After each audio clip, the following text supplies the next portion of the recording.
North Dakota is recognized.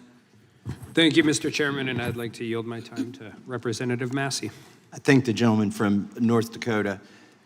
Wow, the irony and cognitive dissonance from the other side of the aisle, it's deafening. You could cut it with a knife. They are at the same time denying that censorship is occurring, but suggesting that there's more material that needs to be censored.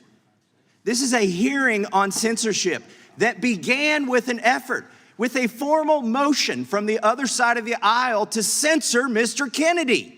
They do not want him to speak, yet that is the topic of this hearing. They have kept him from speaking.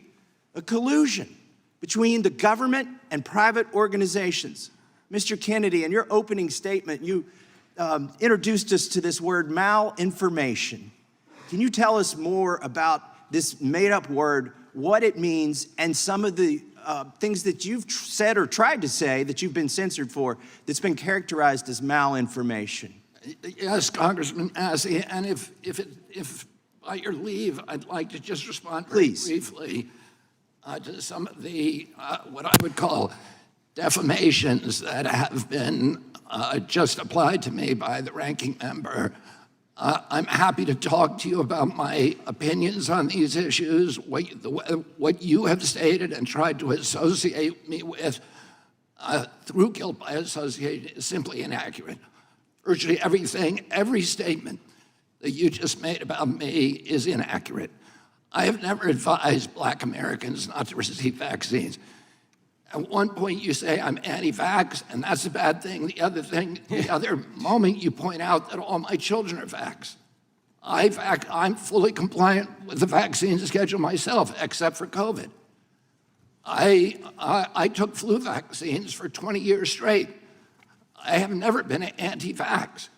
I have never told the public avoid vaccination. The only thing I've asked for, and my views are constantly misrepresented, so that the truth of what I believe is not, we're not allowed to have a conversation about that with the American people, which I believe vaccines should be tested with the same rigor as other medicines and medications. You tried to associate me a moment ago with the replacement theory, which is racist. No, I did not say you had the replacement theory. I said my colleagues. Time belongs to the gentleman from I Kentucky. denounce that theory. It is racist, and I have never endorsed it or had any association with it. Our film on a medical, by the way, Bill Buxton, who is the Black CDC official who ultimately exposed the Tuskegee experiment, tried for years and years to appeal to CDC to stop it for 40 years. Finally, he got relief by walking into my uncle's office in the building next door. He held hearings and ended the experiment. I remember that very well. And to say that I created a film that encourages Blacks not to get adequate medical care is just completely abhorrent. Don't misuse my words. It's the witness's time. Do not censor the witness. I'm not censoring the witness. I'm not censoring the witness. He's still talking. It's my time, and I've given it to the witness. Do not censor him. I'm not censoring him. If the views that you and others have applied to me, I've attributed to me, if they were actually true, I can see why I shouldn't be able to testify here today. Those are not true. These are defamations and malignancies that are used to censor me, to prevent people from listening to the actual things that I'm saying. And I think, ranking member, that we should have a real conversation rather than an exchange of ad hominem attacks. And answer very quickly to your question, the term malinformation was coined to describe information that Facebook and Twitter and the other social media sites understood was true, but that the White House and other federal agencies wanted censored anyway for political reasons because it challenged official orthodoxies. I'll give you one example.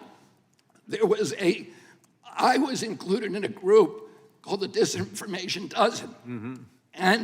And Facebook and others were asked to censor us, which they did. And by the way, My Heck Aaron post, it was taken down. My whole Instagram account with 900,000 people was taken down because of that. So they knew, Facebook knew that the disinformation doesn't claim, and what they said was that disinformation doesn't came from this very shady group called the Center for Preventing Digital Hate in England that is funded by dark money that should be looked into. They claim that 65% of the vaccine misinformation on the internet was generated by those 12 people. Facebook itself said that is impossible. That is false information. We know that not to be true. And yet, when the White House asked them to censor this disinformation doesn't, including me, they did it anyway when they knew it to be untrue.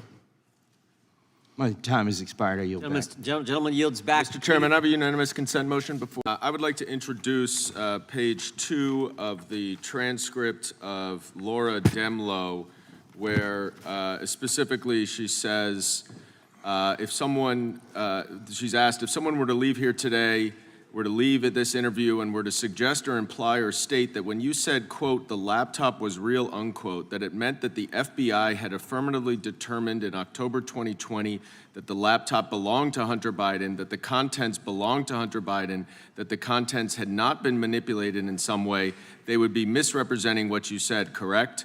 Answer, they would be misrepresenting what I said because I don't have much knowledge of that. Without objection, I think that's already been introduced, but without objection, we'll do it again. We're Sorry, gonna it's stand page in recess. 55. We stand in recess for approximately 45 minutes, and we'll be back and right back at it. Thank you all, and you can head in the back room.